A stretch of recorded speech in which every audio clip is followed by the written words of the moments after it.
Bismillah. Assalamualaikum warahmatullahi wabarakatuh. Solihah, hari ini kita belajar akidah akhlak dan kita akan belajar adab-adab Islam. Yang pertama yaitu adab berpakaian. Agama Islam telah mengatur ketentuan berpakaian bagi laki-laki maupun perempuan. Ketentuan tersebut dimaksudkan untuk dijadikan pedoman agar memberikan kebaikan. Oleh karena itu, mempelajari bagaimana ketentuan serta adab berpakaian menurut Islam menjadi sesuatu yang sangat penting. Berbusana sesuai dengan petunjuk dan tuntunan Islam merupakan salah satu sarana meningkatkan iman dan takwa kepada Allah. Pakaian adalah termasuk nikmat Allah yang diberikan kepada hamba-hambanya. Allah Ta'ala berfirman, Ya bani Adam qad anzalna alaikum libasay yuwari sawatikum warisha walibasut taqwa dzalika khair. Artinya, hai anak Adam, sesungguhnya kami telah menurunkan kepadamu pakaian untuk menutupi auratmu dan pakaian indah untuk perhiasan. Dan pakaian takwa itulah yang terbaik. Quran Surat Al-A'raf ayat ke-26. Allah telah menganugerahkan kepada hamba-hambanya pakaian penutup aurat atau yang disebut dengan al-libas dan pakaian indah untuk perhiasan atau disebut dengan ar-rish. Al-libas merupakan kebutuhan wajib, sedangkan ar-rish sebagai tambahan dan penyempurna. Allah menunjuki kepada manusia bahwa sebaik-baik pakaian yaitu pakaian yang bisa menutupi aurat yang lahir maupun batin. Solihah, mengenai pakaian, baik laki-laki maupun perempuan, tidak sekedar untuk melindungi badan dari udara dan panas matahari, tetapi lebih memiliki makna ibadah dan manfaat lainnya. Untuk memberikan gambaran bagaimana ketentuan memakai pakaian sehingga memiliki makna dan fungsi yang benar, berikut akan kita bahas ya beberapa hal yang berkaitan dengan adab berpakaian. Di antara adab-adab tersebut adalah yang pertama ya, menutup aurat, yaitu pakaian harus longgar, tidak membentuk lekuk tubuh, dan tebal sehingga tidak memperlihatkan apa yang ada di baliknya. Yang kedua, berbeda antara pakaian laki-laki dan perempuan. Pakaian laki-laki tidak boleh menyerupai pakaian perempuan atau sebaliknya. Dalilnya ya, dari Ibnu Abbas radhiyallahu anhu, ia menuturkan Rasulullah melaknat kaum laki-laki yang menyerupai kaum wanita dan kaum wanita yang menyerupai laki-laki. Hadis riwayat Al-Bukhari. Yang ketiga, bagi kaum laki-laki, pakaiannya tidak boleh melebihi mata kaki atau isbal. Sebaliknya, bagi kaum wanita wajib memanjangkan pakaiannya dan hendaknya menjulurkan jilbab dan kain kerudung yang menutupi kepala, leher, dan dadanya. Yang keempat, berpakaian tidak boleh bertasyabuh, yaitu menyerupai orang-orang kafir. Yang kelima, pakaian tidak boleh ada gambar makhluk yang bernyawa atau gambar salib. Yang keenam, diharamkan emas dan sutra bagi laki-laki, dan adapun untuk kaum wanita dibolehkan. Yang ketujuh, mendahulukan sebelah kanan.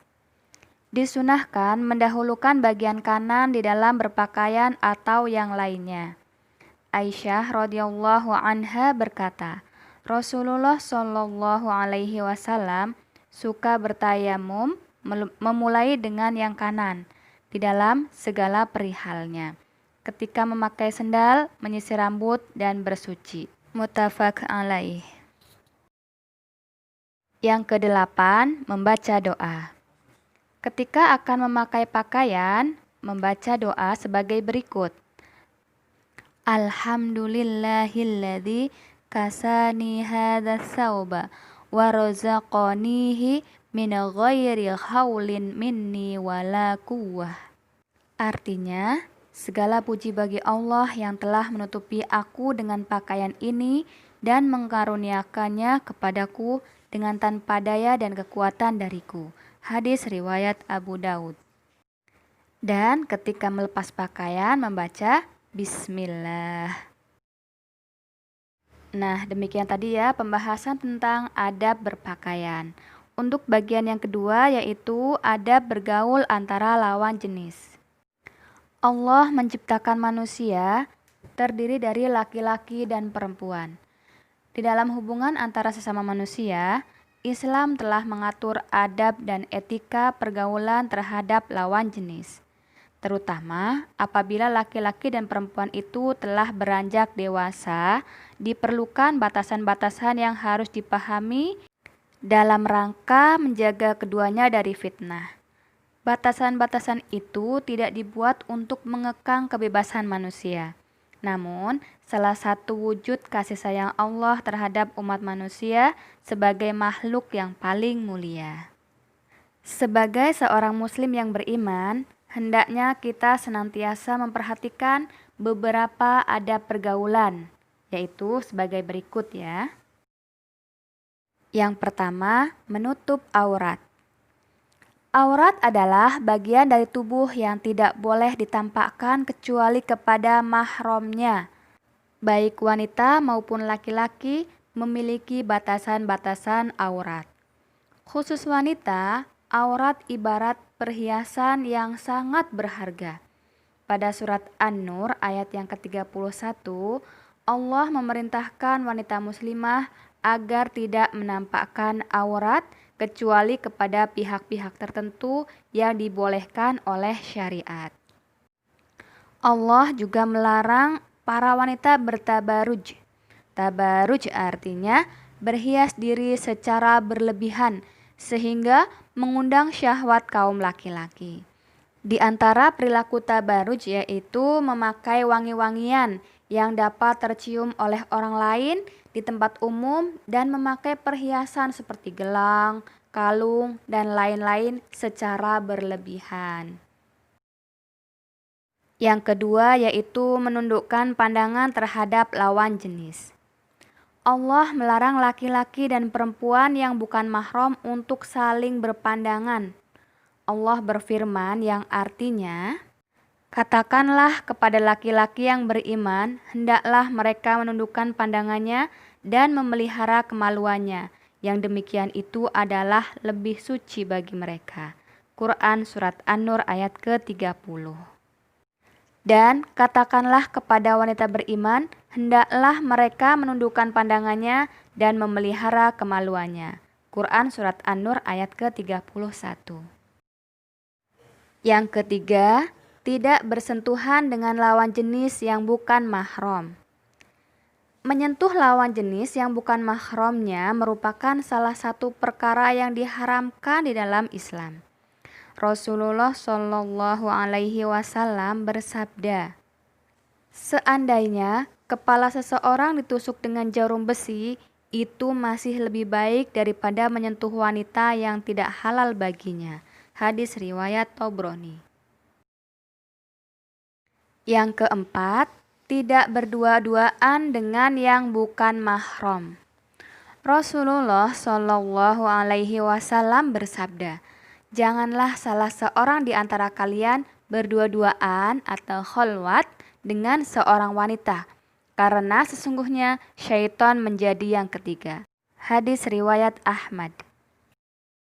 Yang kelima, menjaga suara.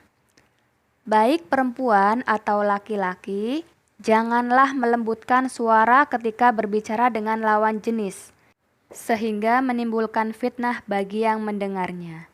Allah Ta'ala berfirman yang artinya, maka janganlah kamu tunduk atau melembutkan suara dalam berbicara, sehingga berkeinginanlah orang yang ada penyakit dalam hatinya dan ucapkanlah perkataan yang baik. Quran Surat Al-Ahzab ayat ke-32. Yang keenam, apabila memiliki suatu hajat atau kebutuhan, hendaklah meminta dari balik hijab atau tabir. Sebagaimana yang Allah perintahkan dalam firman-Nya yang artinya, apabila kamu meminta sesuatu keperluan kepada mereka, istri-istri Nabi, maka mintalah dari belakang tabir. Cara yang demikian itu lebih suci bagi hatimu dan hati mereka. Quran Surat Al-Ahzab ayat 53. Demikian ya untuk pembahasan hari ini, yaitu tentang adab berpakaian dan adab bergaul dengan lawan jenis ya. Ibu harapkan kalian benar-benar bisa mempraktekannya ya. Karena kalian sudah tahu ilmunya, maka wajib untuk mempraktekannya ya. Kita tutup dengan kafaratul majelis. Subhanaka Allahumma wa bihamdika asyhadu an la ilaha illa anta astaghfiruka wa atubu ilaik. Assalamualaikum warahmatullahi wabarakatuh.